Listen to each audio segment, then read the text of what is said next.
Yes, hello dears. This is the Ninth Dimensional Pleiadian Collective, and we're very, very happy and very honored to have an opportunity to join all of you today. Thank you very much for warming up the space. We are going to cover a lot of ground today. We're going to try to keep it in a relatively linear fashion as best we can, but we like to challenge you just a little bit by working outside of the box, outside of the linear box, to break your rhythms, your natural mental rhythms that keep you confined to this way of thinking, to your traditional way of thinking. So we're putting you to the test just a little bit. So we'll do the best we can. We're going to talk in hopefully little topics, in little chunks, and cover a bunch of different topics. So we're going to talk for just a little bit, and then we're going to open it up to questions and answers, and then break, and then talk a little bit, questions and answers. So don't worry, there are no silly questions. We want to put that out there up front, so don't be shy about asking. This is a place to learn. Where else are you going to ask about tone and sound? So first I want to say that we want to explain a little bit of how we work and why our dialect is different than Wendy's. And this is something that we contracted with her, and why we chose her is because she has worked through many, many lifetimes with tone and sound. And it's a natural fit. But we like to operate with tone and sound because it is one of the most powerful modalities that you have on the planet. Tone and sound form matter. It is how the universe was formed. It's how matter is created and generated. It is through the manipulation, the frequency waves that you call sound. And when we work, we look at all of your energetic fields and we see what needs to be projected into your fields in order to help you raise your vibration. Sometimes the tones and sounds that we use when we speak to you break down frequencies, they disrupt frequencies, they interrupt frequencies. At other times, the frequencies that we use help to support. So if you have a positive vibration, but it's not very strong, it's a little weak, we support it. We help to build up the strength of the signal as well as the stability of it. So that's how we operate. So it's a bit like you get a healing as well. So water becomes very important at that point, because your physical vehicle is created out of your energetic template. Your energetic template creates the body, so as you change the template, the body changes. And as you let go, the water helps to process it out. All right, so just a little bit of a reminder there as we go. Don't be shy, and we'll be sure to take plenty of breaks for you. The first thing that we want to talk about is the manipulation of matter with tone and sound. As the universe was created and sound is utilized, sound is generated through vibration of being, source energy. And it pushes waves which are identified by the human body as sound. It pushes those waves out, and those waves almost form a net. Specifically when you start working with harmonics and overtones. It creates a web, and then that web pushes other energies, other frequencies. It captures them in the wave and pushes them forward. As it pushes them forward, they start to stack and become denser and denser and denser until finally you create dense matter. That's how matter is formed. So it's waves pushing and compressing that are creating the density. And that's what creates the density of your third dimension. Now, another way for you to think about it is like a snowplow. As it starts to push, eventually it starts to collect. And it pushes and pushes and pushes until this light, fluffy snow is like a wall. It's very, very dense. And that's the same thing that happens with sound, as it pushes on matter. So the different overtones and the way that you structure, there are certain harmonic resonances that you experience here and in this dimension, which are very natural. It's what this dimension is based on. It's what your human body is based on, what this planet is based on. And the sacred geometry of it. Some feel a bit more natural than others, and it depends on what you want to do with those harmonics and those ranges. If you want to create and generate, you're going to start with bass tones that are in balance with the human body. All right? If you want to break something down, you're going to start with something that seems discordant. All right, that's in discord to your ear. Because of the vibration, it will cancel out other waves and break it down. The same kind of technology is used with your ultrasound. You've got it. You've got the external technology when you're looking at something like kidney stones. When you break down kidney stones, you're using sound to break down that matter. And you have had this ability in the past. We will tell you that nearly all of you in this room utilize tone and sound in Egypt. Nearly all of you utilize tone and sound in Atlantis. Some of you even in Lemuria. And if you weren't there, then you utilize tone and sound on another planet. It is a way of communicating that is universal when you start working with the language of light, which is the language of sound as well, which is the universal language that everyone picks up because it's done through frequency. So you're all familiar with tone and sound and how to operate and utilize it. It's certainly heavily placed into all of your records, and you can all access that information. And we'll talk a little bit later more about how you access as you go here when you want to work on your own, how you access the information, because right now you're not going to find it anywhere on the planet. You're just remembering how to work with tone and sound, and you've got to go inside into your internal records to get the information. And then those of you who are bringing it in are then going to share it with others. And until just recently, you weren't ready as a civilization to bring this knowledge and this wisdom back into your memory, into your conscious awareness. And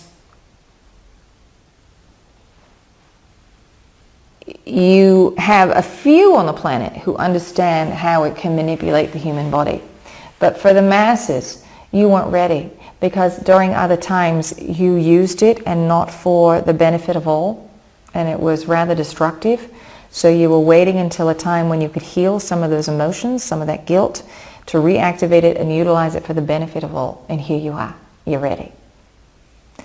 So as you push and construct form with these wave patterns, you can very easily manipulate air, all right? You can alter gravity, all right? You can make things seem to be lighter or heavier. You know, when you look at the Great Pyramid, it was constructed utilizing tone and sound. It certainly wasn't slaves dragging stones. You all had the internal technology and understood how to use tone and sound. Now when you worked together in groups and collectives, because the power of a collective is far more potent than the power of an individual.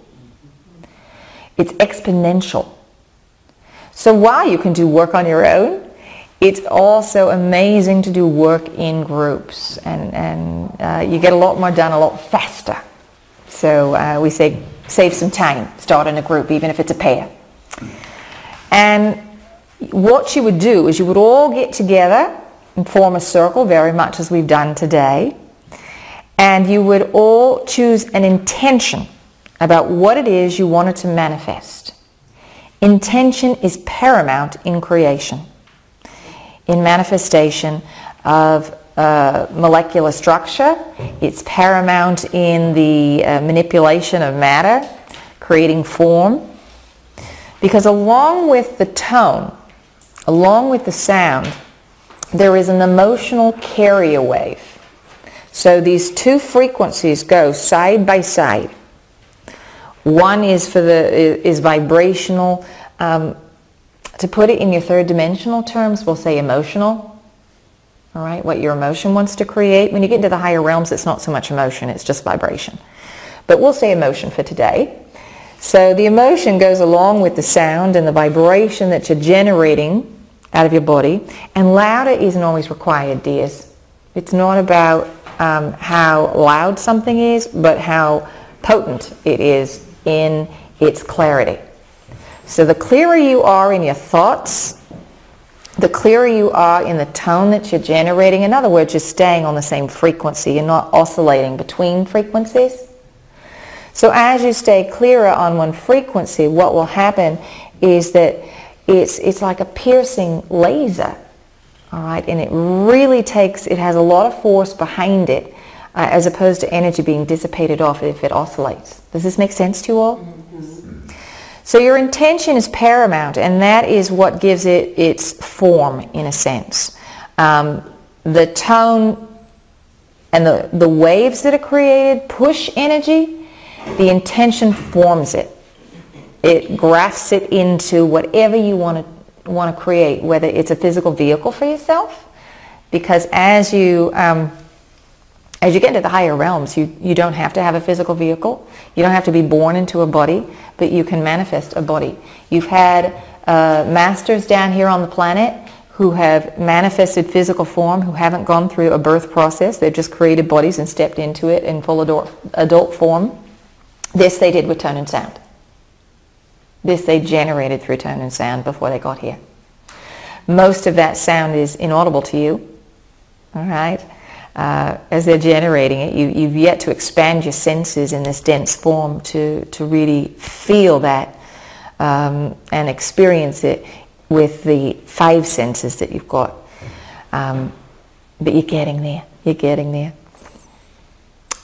What we do want to say about that, though, is even though most of these tones and sounds that are manifesting and creating form are outside of your audible range, you start in the audible range, or what you're able to generate or produce in your body, and then when you work with harmonics, they all resonate up the scale, so you're getting them anyway. It doesn't have to be the bass tone that's at high frequency. Make sense? All right. So you're sitting in a circle. All right, you're creating your intention. You're all on the same page about what you want to do with this tone and sound. Quite often you utilize crystals to amplify, all right, to amplify the signal. Also to create it as a projector, all right, so that all of the energy went into the crystal and then it went out and was directed wherever you wanted it to go. You could also just simply direct it at an object if it didn't require focused power. You know, sometimes it's overkill. All right, so if that wasn't required, it depended on what you were generating and creating. But if you were just moving a block or two, it's not a big deal. You just focus your energy on the block itself. And you can manipulate the space. All right, you're manipulating the space underneath the form. All right, so you're pushing the energy under the density, under the form. Does this make sense? Do you understand? Because between the earth and the object, you've got a layer of air. So you're pushing into the frequencies that create the space between, and you're pushing that energy, and as a result, that energy pushes on the rock. Without pushing and moving through the rock itself, you're pushing the energy underneath the rock. And you're able to levitate the stones and move them. Carve them. You're able to carve them. For that, you utilize crystals. You utilize the focus and use it like your laser beams today to cut. But you utilize tone as the generator, as sound as the generator for carving and cutting all those stones. You're not going to read that in your history books, are you? So we're here to help remind you how you did it. You utilized it. And it wasn't something that was unknown. It was very common. That's how you all operated. And You know, it didn't take 20 people in a circle to cut one stone, you know. It would take a single individual who knew how to work with a crystal, who could just stand there and carve it, all right, and cut it. There were people who were more adept at it, but everyone knew that that's how it operated. That's how you manipulated matter. You work with tone and sound. That's how you manipulated your body. And we'll talk a little bit more about the physical vehicle and working with tone and sound as we go today. The holographic form, which is your body. You are holographic in nature. Do you all know what this word means in English? Holography. So it means that, you know, what happens to a small portion happens to the whole. It is reflected in the whole. So this is not something that was unique to a few individuals. It was something that was enmeshed in the societies. So that's a good chunk, because we see all of your minds, all the wheels turning. So we want to give you an opportunity to start asking questions. And we want this to be relaxed, so don't worry, dears. What would you all like to know about first of what we talked about? No questions? I'm using sound for healing, but it's very unspecific. It's cosmic words or cosmic verbs. Well, we're going to talk about that a little later, about working with the body, specifically in healing with tone and sound. So we want to try and keep it with a little bit towards manipulation of matter outside of the body for now, if that's all right. Because once we get started, we're not going to stop. So that's all right. So is it correct that we would use audible sound in terms of carving, creating, lifting physical matter? You'd often start with a bass tone that was audible, yes, to get you started. That was the primary way. Those who were extremely adept would find a frequency that was inaudible, and they would focus on the frequency. They were taught and trained how to work multidimensionally. As we said, when you work in this dimension, in the third dimension, you start, because you've got a dense physical vehicle, with what you know. So you start with the physical vehicle.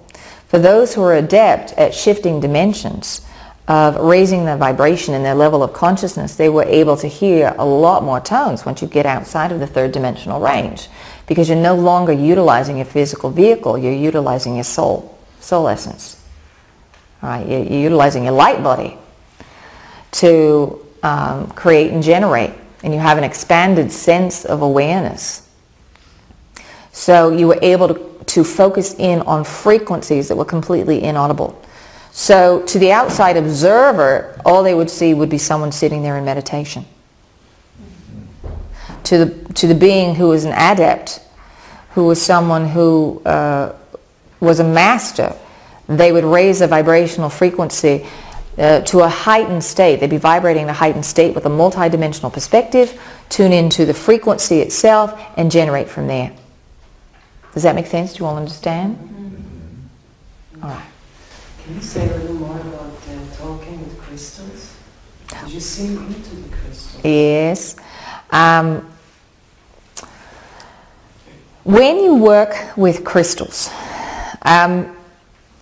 crystals themselves have a particular structure, a particular mechanic, a crystalline structure that the energy flows through, all right? So, and they each hold their own unique vibration. This vibration can make some crystals better conduits than others.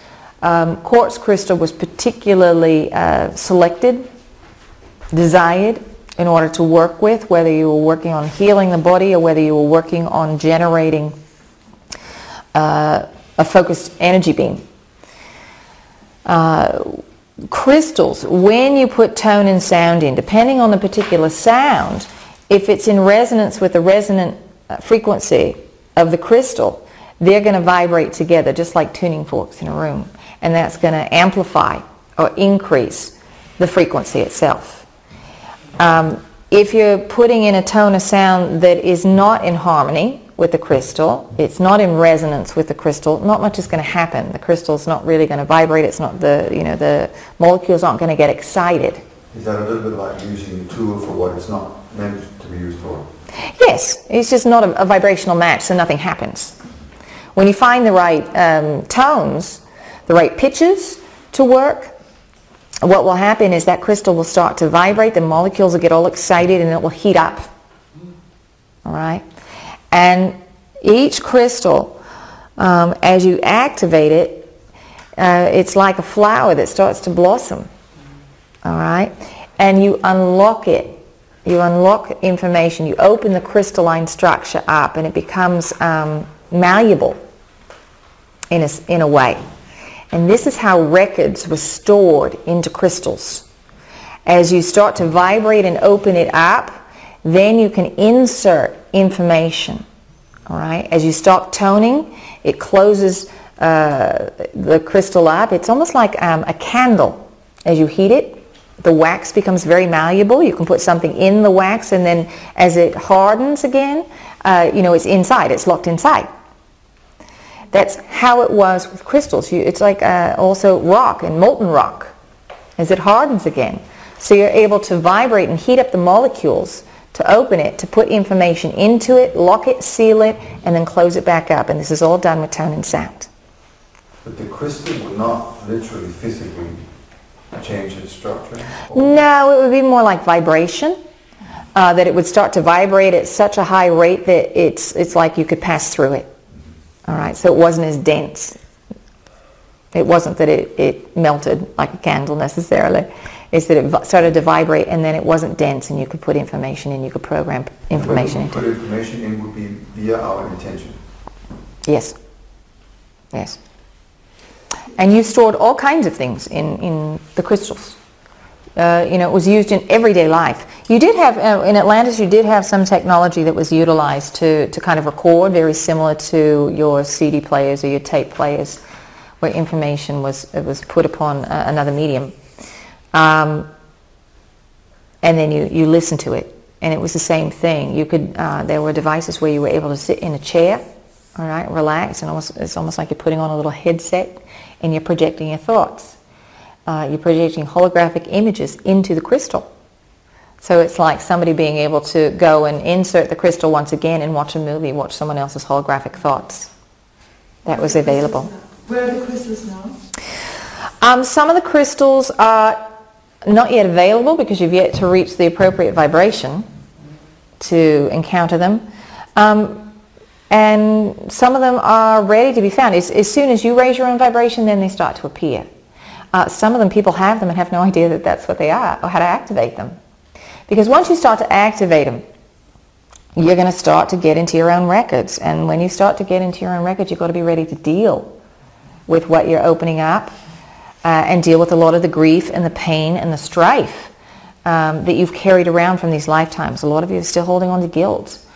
And Atlantis in particular, while we're talking about it, it was the last time that you were at this level, this vibrational level of science versus spirituality. And so this time you're working a little longer on balancing the spirituality, many of you, before you start opening up this kind of scientific information so that there's a better balance. You know, Atlantis was a trial run for now. And as souls, you all knew that. Because of the sector of space that you're in right now, and we don't want to go into this too much, but you're completing a grand cycle. And at the end of this cycle, there is a band of very dense, high vibrational energy, photonic energy, light energy, that as you move into this sector, vibrations, these high vibrations, help you and support you in clearing and moving forward and taking big leaps in your development. The time of Atlantis was kind of a trial run to see if you could even go through the process of ascension alone, let alone doing it as the planet was going through the ascension process. And that's what you're doing. That's what this game is, where you're going through ascension with the planet, which has never happened before, anywhere.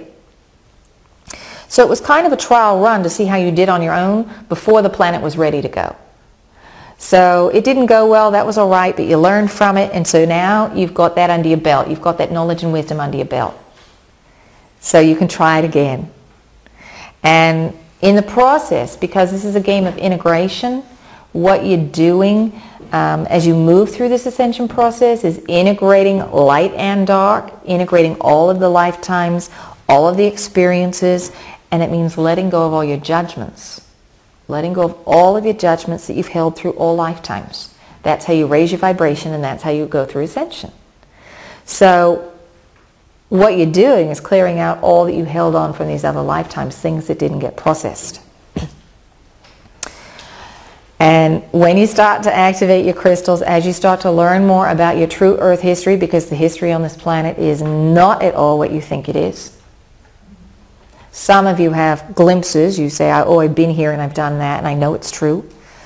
But for most of the masses, they have no idea what your true history is. They go back 2,000, maybe 4,000 or 5,000. That's as far as they go back. Your history is hundreds of thousands of years old and very rich with contact from extraterrestrial beings, because you're a grand experiment, planet Earth. And it was seeded from all of these star systems. So, we're going a little too far off on a tangent. May I ask one question regarding manipulation of matter with tone and sound? Yes. Okay. How to put that? I think what I remember, you said at the beginning, many of us have been working with tone and sound in Egypt and in Atlantis, meaning it is in these realms where we are breathing in and out, where we can only create a sound as long as we have air. But I seem to remember, I think it was Egypt, where I would, for example, start with a tone that would be audible, meaning also my breath. I would direct it towards a crystal. That crystal holding the energy, and me holding that tone in my awareness more, in my intention more than with my breath. So I could afford to let go of the breath, but the frequency would still be there. Because otherwise, if lifting a stone or carving a stone depends on me having breath, the stone would fall down again when I start making a tone. So I held that frequency with my intent once it was started audible. Is this kind of like how it was? Yes, because you also in the process raised your vibrations, so then you're in the other realms and then you're just holding on to the frequency. Exactly. So that's how the adepts did it. The general user throughout the day, if you had someone who wanted to just access records, they didn't go to that level and extent, but they weren't doing the kind of creation that the adepts were, which required more skill, more knowledge and wisdom. And I also remember doing this totally alone, where doing something huge would not require even a group, just like me with a crystal. And yes, what you would consider to be huge today, even levitating a stone, was done by individuals, yes, because you worked with nature. Nature was your group. It was your collective. It was the group. But the bigger things that you all wanted to manifest, when you carved and worked with your crystals themselves, you often worked in group because it needed to be so precise. Because the crystal would then do the work. So there were hold that resonance of the group and of the collective. The generator crystals specifically in Atlantis, the ones that power the city, the ones that you worked with to communicate with other realms and dimensions, those were all programmed, those were also all carved by the group collective. Thank you. Can I ask you a question about the inner sound that I'm sure a lot of us are hearing? What are you doing with those inner sounds? Are you seeing them, are you following them with your audible sound, or what do you do with them? Well, it depends on which inner sound you're talking about. Because there is an inner sound that you all, when you're very quiet, hear, and that is the sound of the universe. Of what? The universe. The universe has a vibration and a sound that you can hear, and it's different on each dimension. Each dimensional level has its own sound to it because it's a different vibration. So it sounds very, very different each step up. But you all, as you get very quiet, you hear it. You can distinguish it. It's an inner sound. Now, as you generate an inner sound, can you say your question one last time? Yeah, I hear inner sounds are different. Some are like in meditation, the humming of, as you said, the universe. Sometimes they're very high piercing sounds. As some come up out of nowhere, disappear again, and I never really knew what to do with them. Some of those are your guides working on you, by the way. Okay. You're checking in, you're hearing them working with you.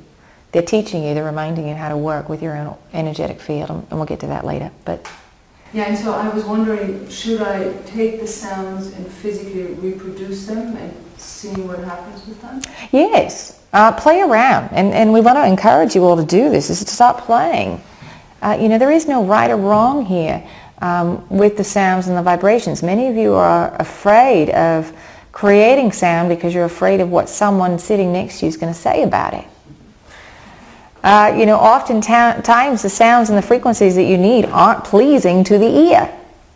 It doesn't mean that, you're a bad singer.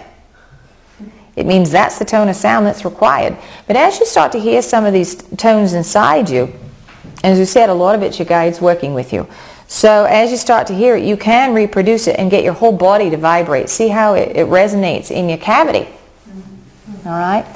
And play around with it. It's to help you awaken it. And when we get to the physical form, it'll make a little more sense when we start talking more about the holographic form and how to work with it. But learn, how does this make me feel? One, how does it affect my body? How does my body feel? Then two, how does it affect my emotions? How do I feel emotionally? Do I feel uplifted? Do I feel shattered? Do I feel anxious? Do I feel activated? Am I vibrating out a fear? Tone and sound, specifically working with the human voice, is one of the most powerful healing modalities that you have on the planet. So trust your intuition in what you need to do with the tone and sound, but start playing around with it. It's vital. It's vital that you all start playing with it. There's no wrong answer here. There's no wrong sound. And you've also got to learn how to work and manipulate your vocal cords again, because you're using such a small portion of them. They were meant to be elongated a lot farther in the lower range and in the upper range than what you're utilizing now. All right, but they've shortened over time, and that it affects the genetic coding. And then those genetic codes get passed on to generation after generation. So the length of the vocal cords and the way that you were able to express it 10,000 years ago was vastly different. Because that knowledge shut down and that tool was no longer used. That DNA was turned off. So the vocal cords got shorter and shorter and shorter. Now you can turn those codings back on and expand your vocal cords. You can extend them. It's not going to be required quite as much because you're not going to stay in this dimension for all that long. And you're going to move into a lighter version of your body, and that's far more malleable and manipulatable. All right, so you can do whatever you want at that point, when you're in the other realms, when you're in the multidimensional realms. We're just talking about working with the dense physical body. I've noticed that the humpback whales do have an extraordinary range, and it reminds me of them when you say this. They can take the deepest and yet the highest tones that range is like 5, 6, 7 octaves. Is that? Yes. They're more in tune? Yes, because they're here to hold the frequencies of sound, tone and sound here on the planet. That's why they sing. They harmonize. They stimulate the celestial body, if you will. They are working with Earth as they make their tones and sounds, as they sing to the Mother Earth. They are healing her. They are working with her, healing her body. All right? So you are going to tone and sound to heal your bodies, and eventually you all can start to tone and sound to heal Mother Earth and her etheric body. All right? And we don't want to get too far ahead of ourselves, but this is something that you all can do also in groups as you set an intention. You can do everything that you want to do to have a healthy planet, as far as recycling and as far as you know, making sure you're using chemicals that are not as polluting and all of that. But until you deal with all of your emotional stuff, you are never going to have a healthy planet. Because she is a reflection of you. And right now you are all very unhealthy. You are out of balance.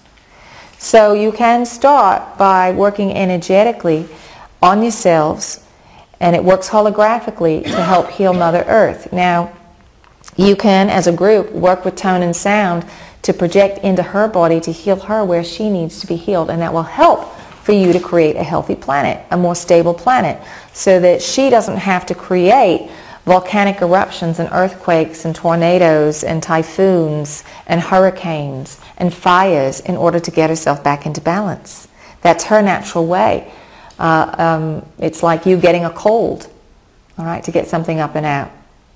She does the same thing through geological changes. But she doesn't have to go through that if you're working with her etheric body.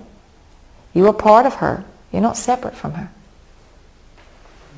And you can start working in groups with tone and sound to see, all right, what frequencies do we need to put in? What intent do we need to put in for Mother Earth?